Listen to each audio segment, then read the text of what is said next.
ओम परतत्वे सदा लीनो रामकृष्ण समागया यो धर्म स्थापनरतो वीरेशम तम नमाम्यहम।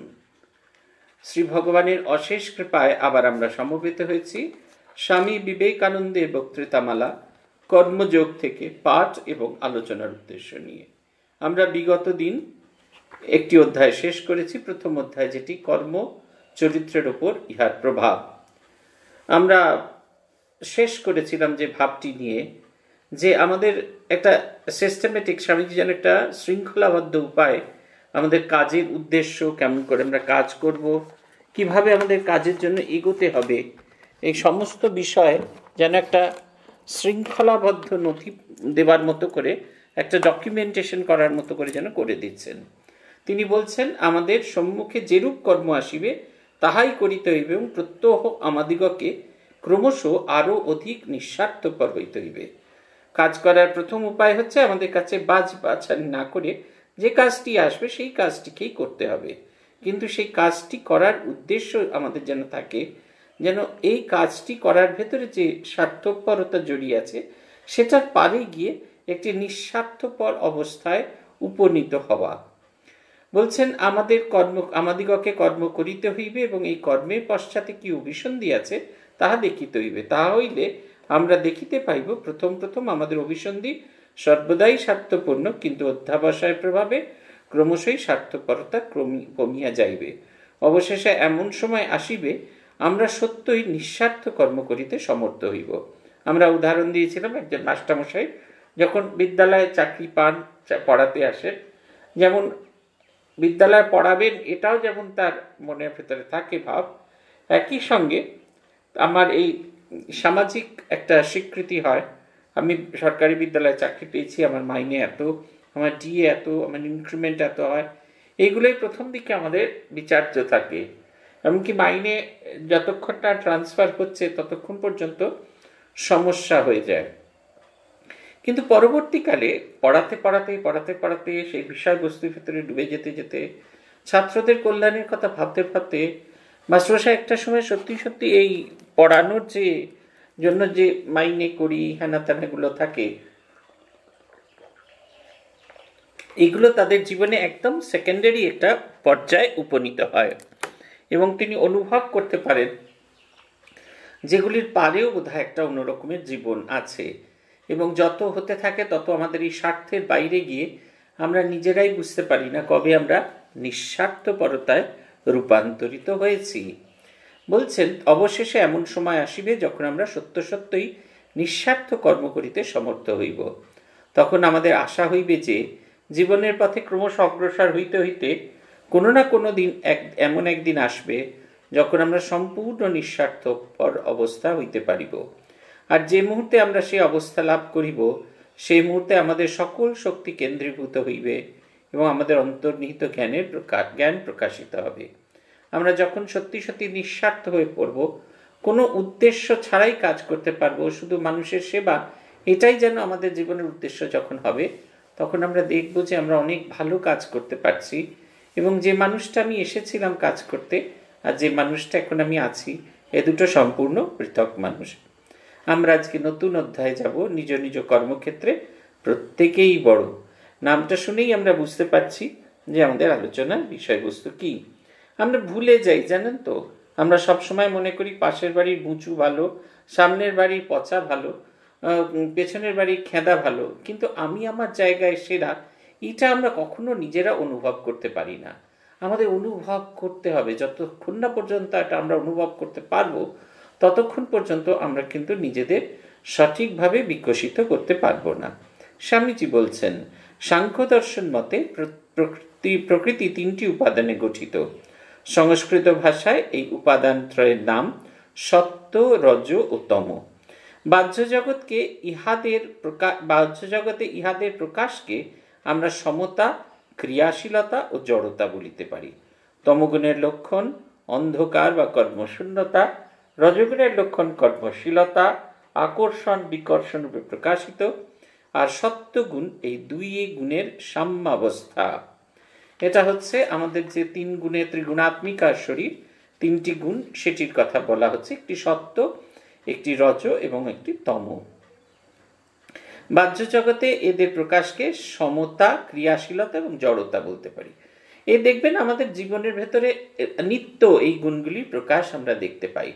দেখবেন যে মানুষটি আপনি খুব সকালবেলা ঘুম থেকে উঠে একেবারে 6:30 ট্রেন ধরে অন্তত 120 কিলোমিটার অতিক্রম করে সেখানে মেটাডোর ধরে আর নানা কাণ্ড করে 10টার ভেতরে স্কুলে গিয়ে পড়াচ্ছেন, সেই মানুষটি রবিবার দিন 6টার আগে 8টার আগে কিছুতেই ঘুম থেকে উঠতে পারছেন না। যে মানুষের ভেতরে সেই সত্যগুণ কাজ করছিল, একটি বিশেষ উদ্দেশ্যে এগিয়ে চলেছেন এবং তার ভেতরে ক্রিয়াশীলতা কাজ করছিল, সেই যেন ঘুমিয়ে পড়েছে, সে যেন জাগছে না। যে মানুষটি সবসময় ভালো কাজ করে তার ভেতরে এমন একটা পরিবর্তন এলো, সে যেন আর উচ্চ চিন্তা উচ্চ ভাবনা করতে পারছেন না, মধ্য চিন্তা নিম্ন চিন্তা করে বেড়াচ্ছে। একই মানুষ, কিন্তু তার ভেতরে এই তিনটির প্রকাশ হয়। যখন এই সমতার প্রকাশিত হয়, যেটিকে বলছেন যে যখন অসাম্যতার প্রকাশন হয়, যেটিকে এরা বলছেন অন্ধকার বা কর্মশূন্যতা, যে আমরা কাজ করি না, আমাদের মাথা ভালো কাজ করে না, শুভ চিন্তা করি না, অশুভ কর্ম করি, সেই অবস্থাটাকে বলছেন তমগুণ। যে সময় প্রবল কর্মশীলতা, আকর্ষণ বিকর্ষণ রূপে কাজ করছি, আমাদের কাজ মানুষকে আকৃষ্ট করছে, আমাদের কাজ মানুষ আমাদের থেকে সরিয়ে দিচ্ছে, দূরে সরিয়ে দিচ্ছে, প্রবল কর্মপ্রবাহে আমরা মিলিয়ে আছি, সেটি হচ্ছে রজগুণ। এবং তমগুণের শান্ত অবস্থা এবং রজগুণের প্রবল কর্মশীলতা, এই দুটির সমন্বয় যে গুণের ভেতর দিয়ে প্রকাশিত হয়, তিনি হলেন সত্যগুণী। স্বামীজি বলছেন, প্রত্যেক ব্যক্তির ভিতরে এই শক্তিত্রয় রহিয়াছে। কখনো তমপ্রবল হইয়া ওঠে, আমরা আলস্য পরায়ণ হই, আমরা যেন নড়িতে পারি না, নিষ্কর্ম হইয়া যাই, কতগুলি ভাবের অথবা শুধু জড়তার বন্ধনে আবদ্ধ হইয়া পড়ি। আবার কখনো কখনো কর্মশীলতা প্রবল হয়, অন্য সময় আবার উভয় ভাবের সাম্য বিরাজ করে, মনে শান্ত ভাব আসে। আবার ভিন্ন ভিন্ন ব্যক্তিতে সচরাচর এই উপাদান ত্রয়ের কোনো একটির প্রাধান্য দেখা যায়।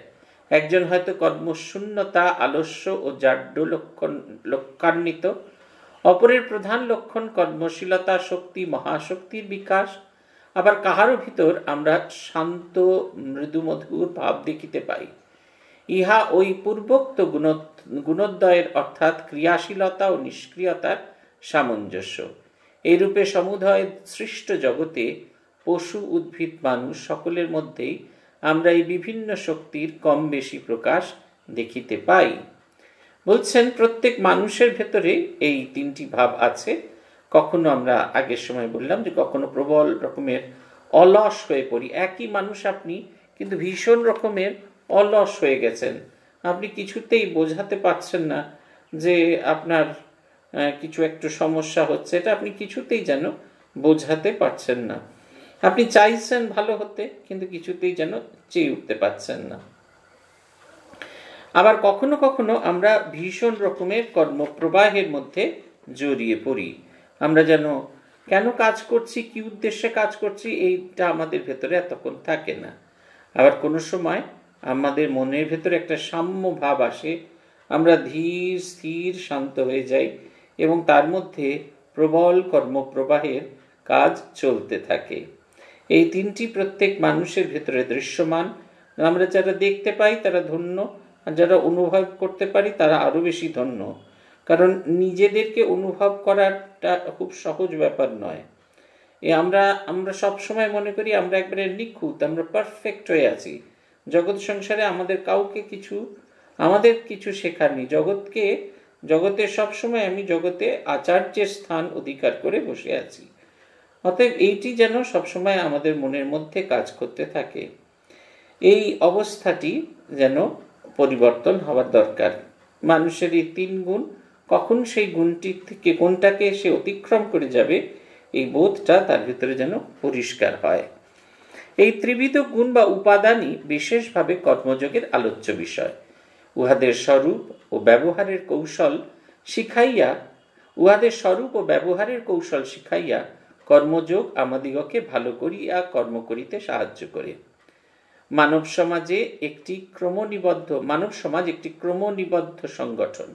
উহার অন্তর্গত ব্যক্তিগণ সকলেই যেন এক এক শ্রেণীতে বা বিভিন্ন সোপানে অবস্থিত। সুনীতি ও কর্তব্য কাহাকে বলে আমরা সকলেই জানি, কিন্তু দেখিতে পাই ভিন্ন ভিন্ন দেশে এই নৈতিক ধারণা অত্যন্ত বিভিন্ন। এক দেশে যাহা সুনীতি বলিয়া বিবেচিত হয়, অপর দেশে হয়তো তাহা সম্পূর্ণ দুর্নীতি বলিয়া পরিগণিত। দৃষ্টান্ত স্বরূপ দেখো, কোনো কোনো দেশে জ্ঞাতি ভাই ভগিনীর মধ্যে বিবাহ সম্ভব, অপর দেশে আবার উহা অতিশয় নীতি বিরুদ্ধ বলিয়া বিবেচিত হয়।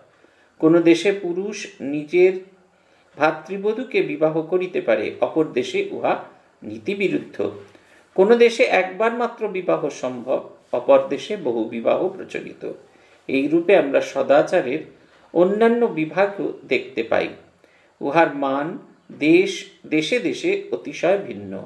তথাপি আমাদের ধারণা সদাচার একটি সার্বভৌম মান ও আদর্শ আছে। কর্তব্য সম্বন্ধেও এইরূপ। কর্তব্যের ধারণা বিভিন্ন জাতির মধ্যে অত্যন্ত ভিন্ন ভিন্ন। কোনো দেশে যদি কেহ কার্য বিশেষ না করে, লোকে বলিবে সে অন্যায় করিয়াছে। অপর দেশে আবার ঠিক সেই কার্যগুলি করিলেই লোকে বলিবে সে ঠিক করে নাই।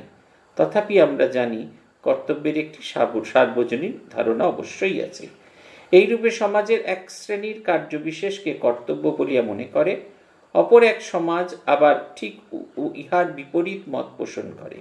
এইরূপ কার্য করিতে হইলে আতঙ্কিত হয়। এখন আমাদের নিকট দুটি পথ খোলা। অজ্ঞ লোকের পথ, তাহারা মনে করে সত্য লাভের পথ মাত্র একটি, আর সব ভুল। আর একটি জ্ঞানীদের পথ, তারা স্বীকার করেন আমাদের মানসিক গঠন অথবা অবস্থার স্তর অনুসারে কর্তব্য ভিন্ন ভিন্ন হইতে পারে। সুতরাং প্রধান জ্ঞাতব্য বিষয় এই যে কর্তব্য ও সদাচারের ক্রম আছে। জীবনের এক অবস্থায় এক পরিবেশে যাহা কর্তব্য, অপর অবস্থায় অন্যরূপ পরিবেশে তাহা কর্তব্য নয় বা হইতে পারে না। বলছেন এই ত্রিবিধ গুণ হচ্ছে আমাদের আলোচনার বিষয়বস্তু। আমাদের সমস্ত কিছু এই যে আমরা যা করছি সে তার আলোচনার বিষয়বস্তু এই ত্রিবিধ গুণ। তার প্রয়োগ কেমন ভাবে হবে, তার ভাবনা কিরকম ভাবে হবে, এই বোধটুকু যেন আমাদের বোঝাচ্ছেন। কারণ অবস্থানুসারে সব জায়গায় পরিবর্তন হয়। পাঞ্জাবে দেখেছিলাম, সেখানে দেখেছিলাম যে দেওর বৌদিকে বিয়ে করছে, দাদার মৃত্যুর পরে বৌদিকে বিয়ে করছে। খুব সম্ভবত আমাদের ইন্দিরা গান্ধী হত্যাকাণ্ডে যারা জড়িয়ে ছিলেন তাদের মধ্যে একজন বোধহয় ওইরকম, তিনি তার বৌদিকে বিয়ে করেছিলেন এবং এ নিয়ে খুব বড় করে লেখাও বেরিয়েছিল। দেখুন, ওদের দেশে এটাকে কখনোই, এটার কি চাদর চড়ানা বলে বোধহয়, ওদের দেশে এটাকে কখনোই কোনো রকম খারাপ হিসেবে দেখা হয় না। অথচ আমাদের দেশে, আমরা যে বঙ্গদেশে বাস করি, সেখানে এটি প্রায় একটা নিন্দনীয় কাজ। কর্তব্য সম্বন্ধেও অন্যরকম। আমরা যেমন মাতৃতান্ত্রিক সমাজ দেখি, পিতৃতান্ত্রিক সমাজ দেখি। পিতৃতান্ত্রিক সমাজে পিতারাই কাজকর্ম করেন এবং মায়েরা ঘর সংসারে থাকেন। সেটা উল্টো হলে এখনো পর্যন্ত সেটা মেনে নিতে কষ্ট হয়। চাকুরিরতা মেয়েরা চাকরি করতে যাচ্ছে, বাড়ির বয়স্করা অনেক সময় মেনে নিতে পারেন না। তারা মনে করেন যে এটা যেন পৌরুষত্বের অবমাননা হচ্ছে। আবার যদি আমরা নর্থ ইস্ট বা উত্তর পূর্বাঞ্চলে যাই, তাহলে দেখতে পাবো সেখানে মাতৃতান্ত্রিক সমাজ, পুরুষরা বাড়িতেই আছে এবং মায়েরাই খেতে কাজ করছে, মায়েরাই সমস্ত কিছু কাজকর্ম করতে পারছে। অতএব এই যে আমাদের মানসিক গঠন অথবা স্তর অনুসারে কর্তব্য ভিন্ন ভিন্ন হতে পারে। সুতরাং আমাদের প্রধান জ্ঞাতব্য বিষয় এই যে কর্তব্য সদাচারের ক্রম আছে। জীবনের এক অবস্থায় এক পরিবেশে যাহা কর্তব্য, অপর অবস্থায় অন্যরূপ পরিবেশে তাহা কর্তব্য নয় বা হইতেও পারে না। আমরা অল্প বয়সে যখন থাকি তখন আমাদের একরকম কর্তব্য থাকে। আমরা যখন বয়স বাড়ে তখন কর্তব্য ট্রান্সফার হয়ে যায়। পিতামাতার কাজ থাকে সন্তানকে প্রতিপালন করা, কিন্তু পরবর্তীকালে যখন সন্তান প্রতিপালিত হয়ে দাঁড়ায় তখন তার কর্তব্য থাকে পিতামাতাকে দেখাশোনা করা, তাকে প্রতিপালন করা। বেশিরভাগ ক্ষেত্রেই আমরা খুব দুর্ভাগ্যজনকভাবে দেখছি যে এই যে ভাবনা চিন্তার, এটির আমূল পরিবর্তন হচ্ছে। আমাদের স্বামীজি বলছেন, উদাহরণ, সকল মহাপুরুষেরই উপদেশ অশুভের প্রতিরোধ করিও না, অপ্রতিকারী সর্বোচ্চ নৈতিক আদর্শ। আমরা সকলেই জানি, যদি আমরা কয়েকজনেও এই নীতি পরিপূর্ণভাবে কার্যে পরিণত করিতে চেষ্টা করি, সমুদায় সমাজ গঠন ভাঙিয়া পড়িবে। আমাদের সম্পত্তি দুষ্ট লোকের হস্তগত হইবে, আমাদের জীবনও তাহারাই পরিচালিত করবে, আমাদের লইয়া তাহারা যাহা ইচ্ছা তাহাই করিবে। মাত্র একটি দিন যদি এইরূপ অপ্রতিকার নীতি কার্য পরিণত করা হয়, তবে সমাজ ধ্বংসের পথ ধরিবে। তথাপি আমরা বিচার বিশ্লেষণ ব্যতি রেখে অপ্রতিকার রূপ উপদেশের সত্যতা অন্তরে অন্তরে উপলব্ধি করিতে থাকি। উহাকে আমাদের সর্বোচ্চ আদর্শ বলিয়া মনে হয়। কিন্তু কেবল এই মত প্রচার করিলে মানব জাতির এক বিরাট অংশকে নিন্দিত করা হয়।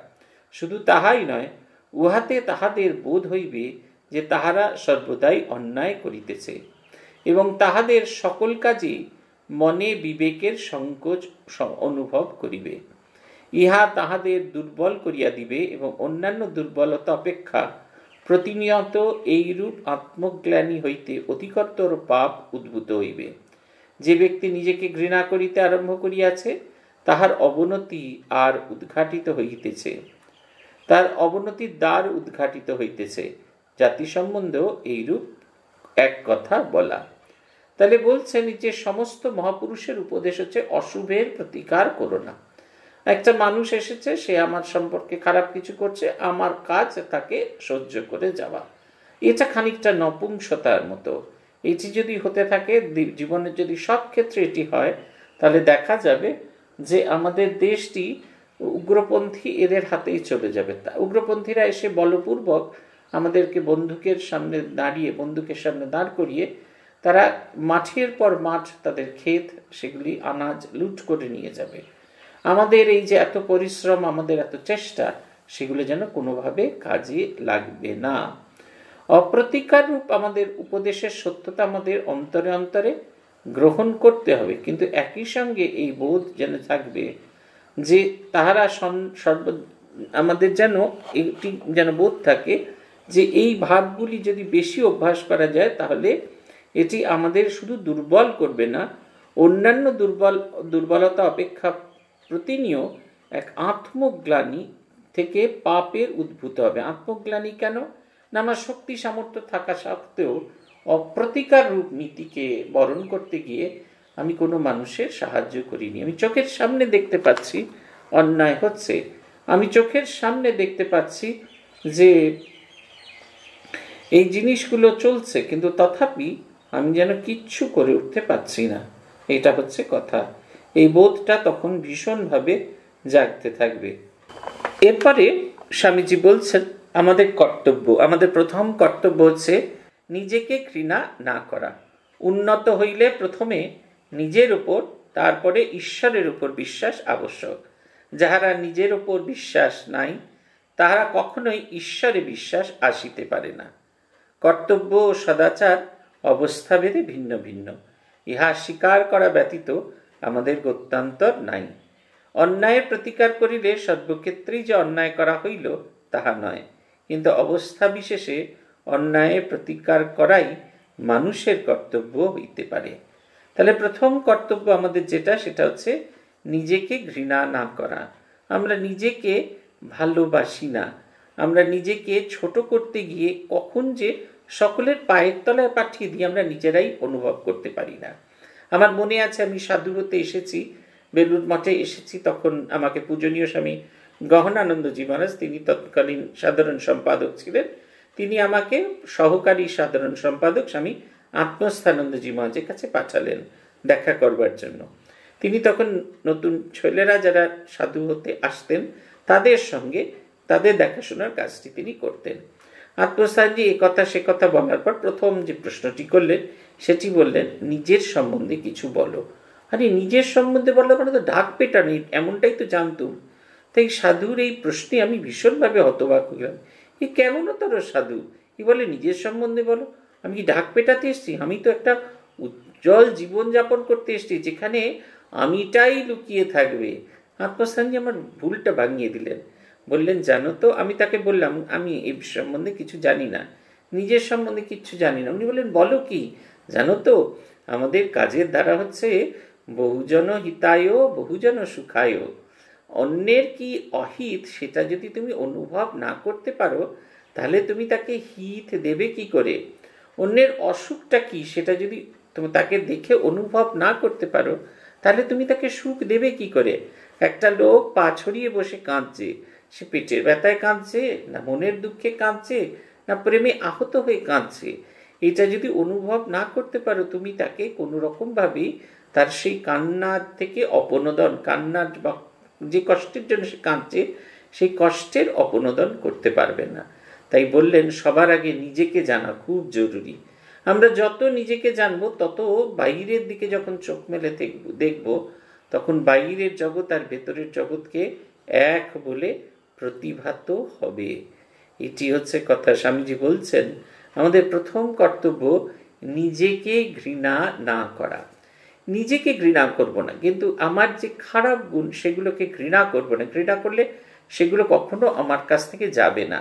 আমরা যতক্ষণ না পর্যন্ত অনুভব করতে পারবো যেই খারাপ গুণগুলো আমার যাত্রাপথকে আগলে ধরেছে, আমাকে বেড়ে উঠতে দিচ্ছে না, আমাকে নতুন করে মেলে উঠতে দিতে পারছে না, আমাকে মানুষের মতো মানুষ হতে দিচ্ছে না, ততক্ষণ পর্যন্ত আমরা কিছুতেই ভালো হতে পারবো না। আমরা যদি ক্রমাগত নিজেদেরকে ঘৃণা করতে থাকি, তাহলে দেখা যাবে যে আমার ভেতরে ভালো গুণ কিছুতেই আমি বিকাশ করতে পারছি না। উন্নত হইতে হইলে প্রথমে নিজের উপর এবং ঈশ্বরের উপর বিশ্বাস রাখা দরকার। স্বামীজি বলছেন, পুরাতন ধর্মমত বলতো যে ঈশ্বরে বিশ্বাস করে না সে নাস্তিক। নতুন ধর্মমত বলে যে নিজেকে বিশ্বাস করে না সে নাস্তিক।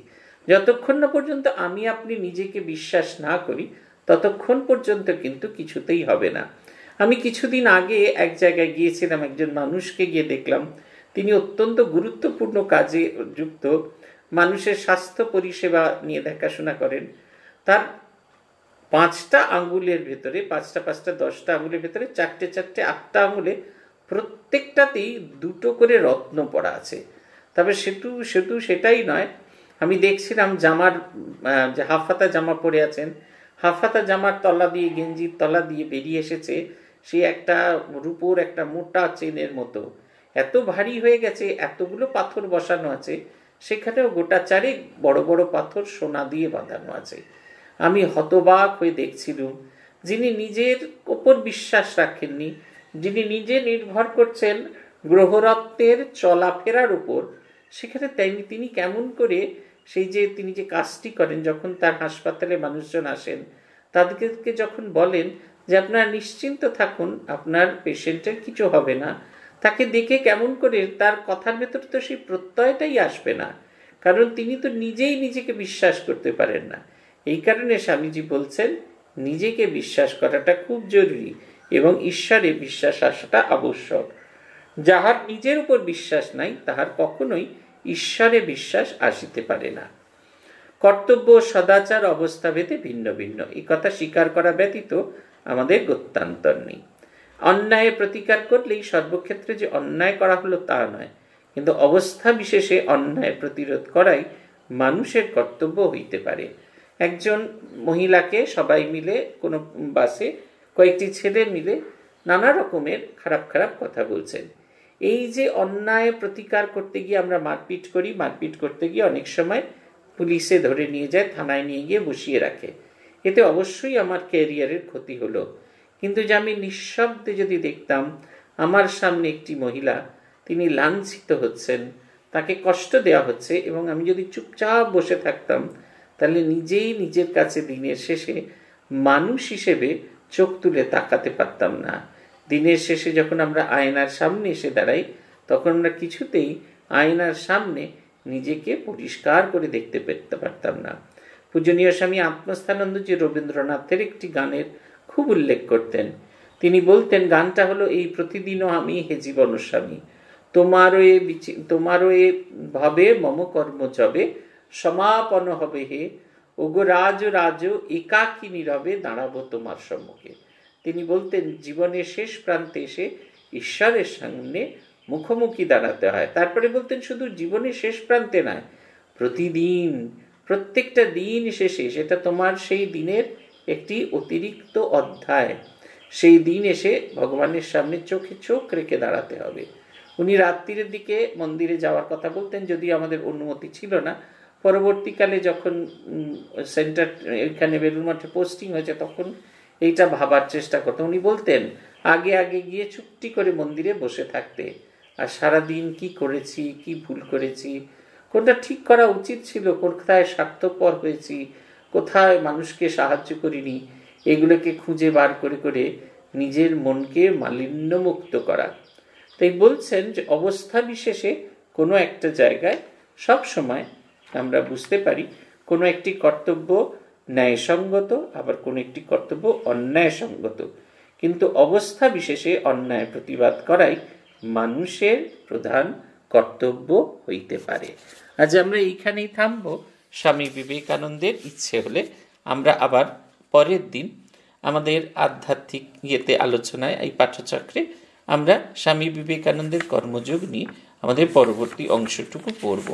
আমরা পড়ছি নিজ নিজ কর্মক্ষেত্রে প্রত্যেকেই বড় এই অধ্যায়টি। আজকের মতো এখানেই শেষ করছি।